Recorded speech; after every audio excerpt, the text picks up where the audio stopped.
Our guest today is the world's most famous whistleblower. He's a former contractor for the National Security Agency.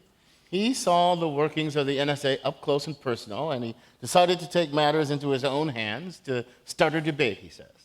Please welcome to the Philosophy Talk stage, by teleconference from Moscow, Edward Snowden.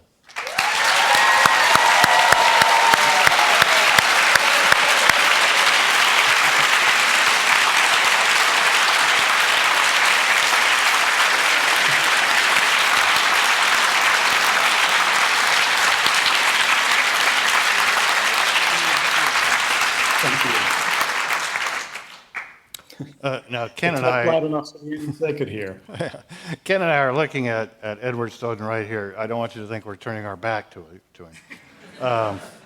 Ed, a lot of people see you as a hero, but others, and intelligent ones too, have called you a narcissistic traitor, emblematic of an atomized generation, whatever an atomized generation is. How do you see yourself at this point? This is a really common question that is asked a lot, and I think it's actually got one of the least interesting answers because I don't think about myself. I don't think about how I'm going to be perceived because it's not about me. It's about us. You know, I'm not a hero. I'm not a traitor. I'm an ordinary American. You know, I'm a citizen like anybody else in the room, and I'm just trying to do the best that I can. I'm not beyond question, and, you know, in fact, I should be questioned. Anybody who's trying to do things that could have serious impacts, you know, should be.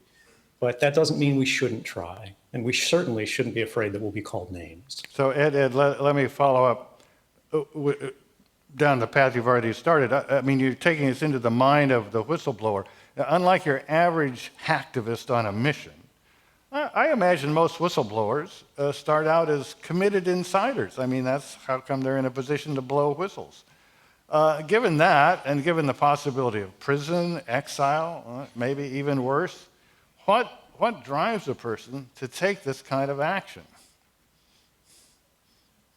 That's a complex question. It requires a lot of nuance. But if I think about it on sort of the topmost level, there are a lot of risks. You know, I certainly paid for it myself. I lived in Hawaii. I had a wonderful girlfriend, a home, a happy family, a successful career.